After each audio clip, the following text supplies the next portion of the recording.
Hello and welcome to Wisdom Trek. This is Guthrie Chamberlain, and I'm your guide to wisdom and creating a living legacy. Thank you for joining us for our 7-day-a-week, 7 Minutes of Wisdom podcast. This is day 150 of our trek, and yesterday we discovered the 2 steps needed to overcome procrastination. Today we will learn the 8 attributes of a healthy relationship. And if you miss any of the days of our Wisdom Trek, please go to wisdom-trek.com and listen to them or read the daily journal. We are recording our podcast from the studios of the Big House in Marietta, Ohio today. This episode is scheduled to air on Wednesday in the middle of a very busy week. As I am writing this journal, we are heading north to Marietta, and I'm so thankful that Paula is willing and able to drive on our many trips so that I can maximize my time and continue to bring value to my fellow trekkers. The leaves on the trees are changing colors, and it is a beautiful evening drive. The majesty of God's creation is joy to observe. We do have a long trail ahead of us today, so strap on your hiking boots tight because we are going to have to move quickly to finish the trail on time as we learn from each other on our trail of relationships. As we hike this trail, we need to keep alert and use the power of observations to locate the 8 signs that will teach us to create and maintain healthy relationships with everyone that we meet on our trek of life. And this is titled The 8 Signs of Healthy Relationships. Nothing can bring more joy in a life than a beautiful, fulfilling relationship. The depth of meaning, understanding, and appreciation that these kinds of relationships bring is almost unfathomable. And of course, as many people find out, nothing can bring so much pain as a broken relationship with somebody that is dear to you. Yes, relationships make the world go round, for better or for worse. But the exciting thing is that we can do much to increase our chances of having a terrific relationship. Relationships that are fulfilling and exciting, rich with meaning, joy, and love. These are the basics that govern most human relationships, and these basics are what I want to cover today. So here's my list of the 8 signs that I believe comprise the basics of a healthy relationship. The first and the most important is love. Now, this all depends on what your definition of love is. Most people think that love is a feeling, but I would strongly debate that point. Actually, the concept of like is really about feelings. When you say you like someone, you are talking about how you feel. But when you say you love someone, you are not necessarily talking about how you feel about them. Love is much deeper than a feeling. Love is a commitment that we make to people to always treat that person right and honorably. Yes, for those we become especially close to, we will have the feelings of love, but I believe it is time for us to re-examine what we mean by love. We must expand our definition of what love means by including the commitment aspect of love. For healthy relationships, we must love everyone. We may not like them based on how we feel about them, but we should love them based on the definition of love, which in turn determines how we should act toward them. That is, treat them right and honorably. This is the basis of all healthy relationships.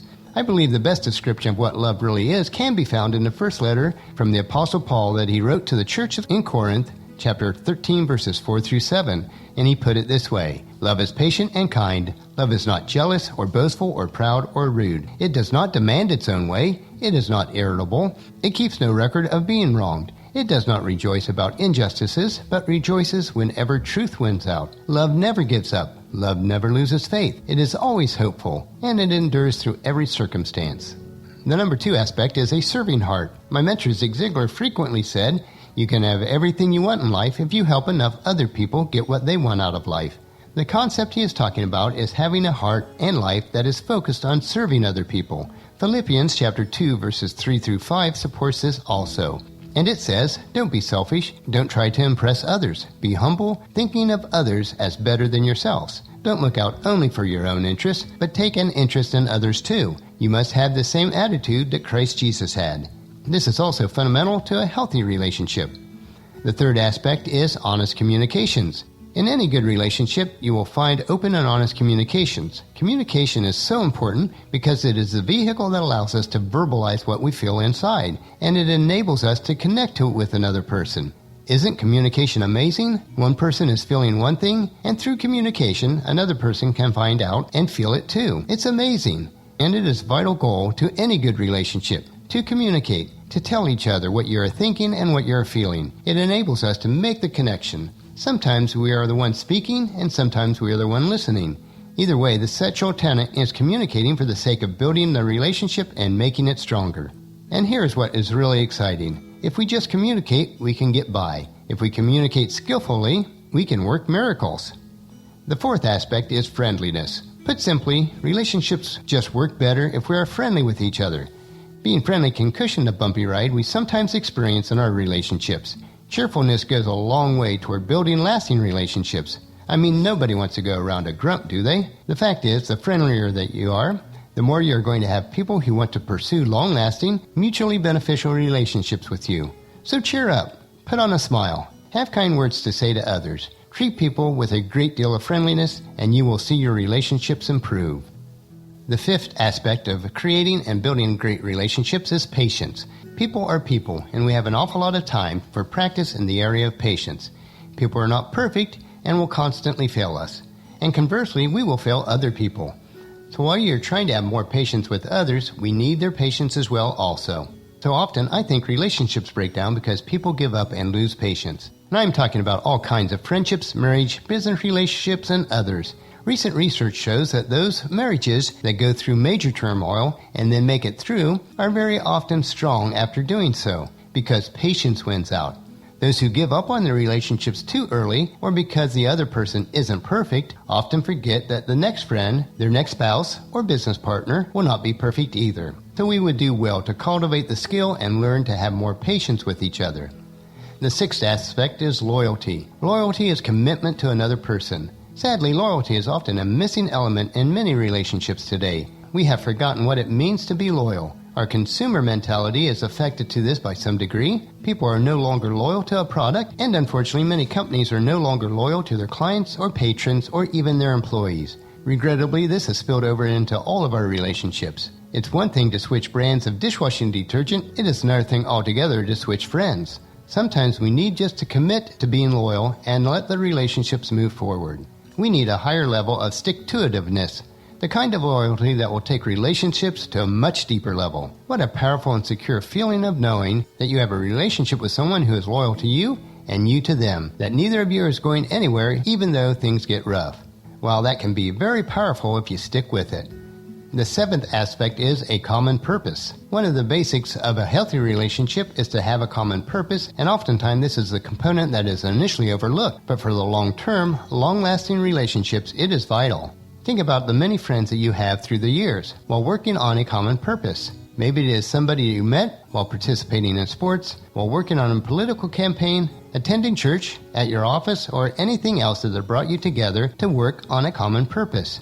You had a strong common bond for that purpose that brought you together and held you together, working together, building together, failing and succeeding together, all the while pursuing a common purpose is what relationships are really made of. Find people with whom you have a common purpose and sow the seeds of a great relationship, and then reap the long-lasting benefits. And the eighth aspect is to have fun. All good relationships have some element of fun. Now, it doesn't necessarily mean loud or wild fun, though that is appropriate for some relationships, but even in a business relationship, there should be some fun. It should be fun to do business with those you are going to have a long-term business relationship with. Fun brings enjoyment to the relationship, and that is very important. And I think oftentimes this key element can easily be forgotten or neglected in our family and spousal relationships.